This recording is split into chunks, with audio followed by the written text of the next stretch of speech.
Sobre esses dados que acabaram de sair com ele, Matheus Pisani, economista do PicPay, que já aparece aqui comigo em tela. Matheus, seja muito bem-vindo, bom dia, é um prazer ter você aqui. Muito bom dia, Vitor. Bom dia a toda a audiência da CNN. Muito obrigado pelo convite. É sempre um prazer estar aqui com vocês. Matheus, evidentemente esses dados acabaram de sair. Eu queria saber, nessa primeira leitura, essa primeira impressão, qual foi o destaque que você traz desses dados, né? Principalmente se a gente discriminar linha por linha cada uma dessas frentes do setor de serviços aqui no Brasil. Eu queria entender exatamente qual é o seu principal destaque. Perfeito, Vitor. Acho que é muito importante, até antes da gente entrar ali no linha por linha, a gente ter em mente que esse dado de maio ele é extremamente relevante do ponto de vista da leitura sobre a atividade econômica, porque ele é um dado intermediário quando a gente olha do ponto de vista do segundo trimestre do ano, né, que é um período que a gente já espera uma desaceleração, né, principalmente na comparação com o trimestre anterior. Ele é um período também que, se a gente comparar tanto com abril quanto com junho, ele é mais significativo do ponto de vista estrutural da economia, Vitor, porque maio ele não tem nenhum tipo de sazonalidade muito forte, né? Então, é um mês em que a gente consegue analisar as condições de oferta e demanda da economia de uma maneira mais, entre aspas, crua, né? Porque não tem nenhum efeito ali esporádico que vá, enfim, acabar causando alguma distorção muito significativa, tá? E aí, entrando no indicador que foi divulgado agora há pouco, acho que isso ficou bem evidente mesmo, tá? Porque quando a gente pega linhas, por exemplo, como os serviços prestados às famílias, que é um grupo que apresenta bastante volatilidade ao longo do ano, por conta de feriados, por conta de períodos de férias, enfim, por conta de diversos eventos que acabam gerando um nível de demanda e, consequentemente, um nível de produção mais elevado, não foi o que a gente viu agora nessa pesquisa de maio, né? A gente teve um resultado bem mais ameno, inclusive, Vitor, com uma queda, né, naquela linha de outros serviços prestados às famílias, que é, acho que, uma linha super aderente ao nível de atividade econômica corrente, porque contempla ali uma série de serviços que nós consumimos diariamente, né? Todos nós, né, enfim, as famílias e tudo mais, né? Então, uma queda, né, nessa linha específica, embora tenha alguma parcela ali de correção estatística, já que ele vinha de um crescimento um pouco mais forte, mostra que, de fato, a atividade econômica ela está ali no momento, não necessariamente frágil, né, mas no momento, de fato, de uma desaceleração. Né. Algo muito em linha com essa análise é a queda, né, no serviço de transporte, que é outra linha super aderente ao nível de atividade econômica corrente. Né. Quanto mais a atividade ela cresce, mais a gente demanda esse tipo de serviço, né? E a gente também viu uma queda ali nesse grupo, né? Puxada especialmente pelo serviço de transporte aéreo, né? Também alguma volatilidade, mas indica ali também algum nível de desaceleração da atividade.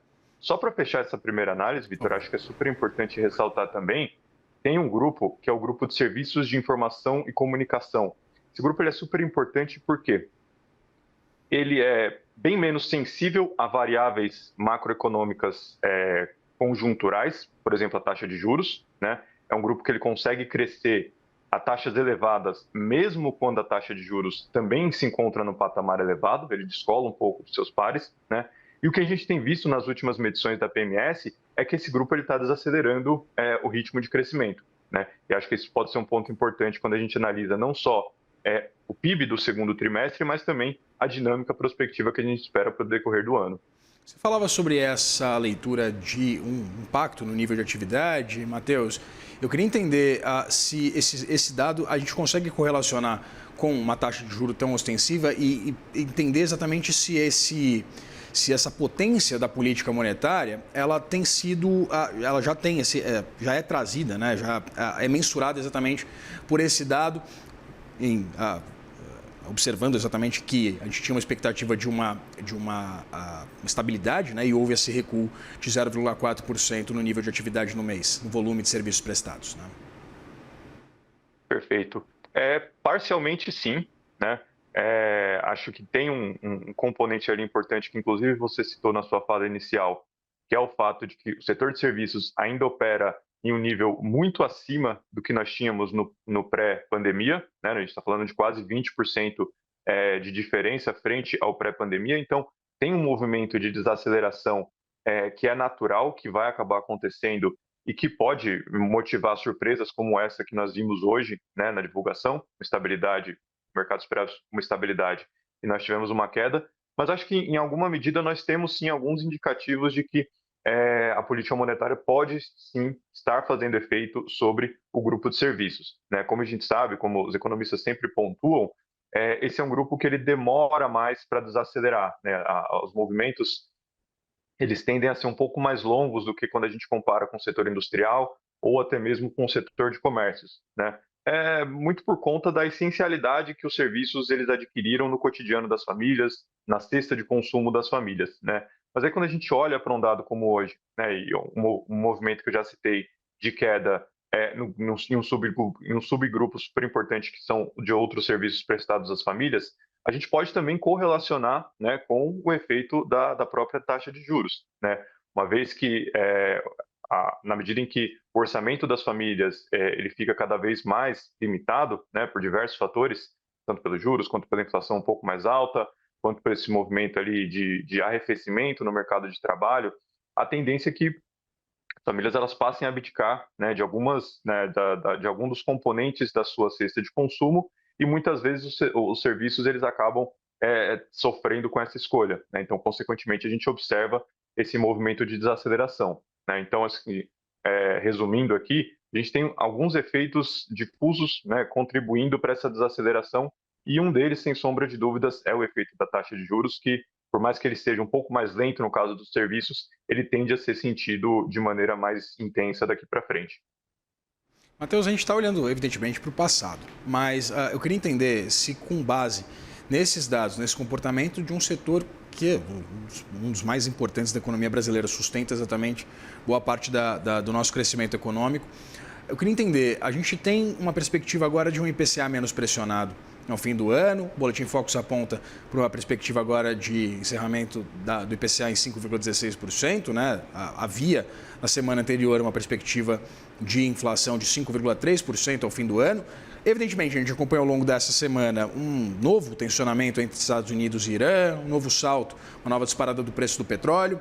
Vamos ver como é que o mercado vai mensurar exatamente isso. Mas eu queria entender se esses dados trazidos hoje pelo IBGE, correlacionando-se ao comportamento inflacionário, se eles dão guarida para o Banco Central, de fato, promover um novo corte de 25 pontos base.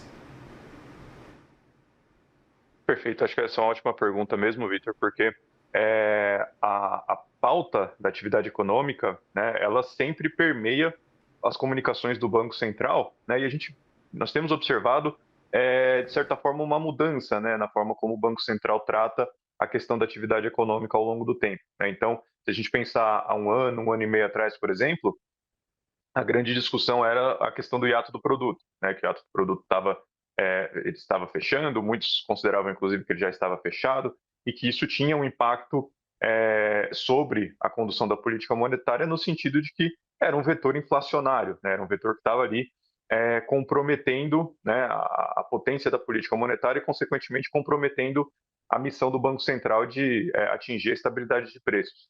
Quando a gente olha, né, o movimento de um ano e meio para cá, e principalmente ao longo dos últimos meses, né, e olhando não só o setor de serviços, mas olhando também para o comércio e acho que até principalmente para a indústria, né, especialmente a indústria de transformação, a gente vê que esse cenário ele mudou bastante, né? A gente sai de uma discussão sobre o fechamento do hiato do produto e a gente já começa a transicionar essa discussão para o quão acelerado pode ou não ser essa desaceleração do ritmo de crescimento, né?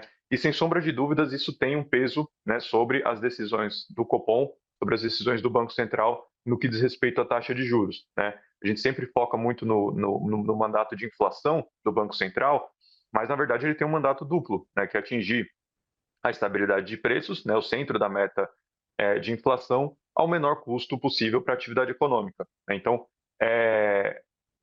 esse dado pontual ele é importante, sem sombra de dúvidas, vai entrar na pauta de discussão do Copom, mas mais importante do que isso, Vitor, é acompanhar se ele é um dado pontual, ele é uma correção, ou se ele é o início de uma trajetória de dados que tem uma característica de reforçar cada vez mais esse cenário de desaceleração, né?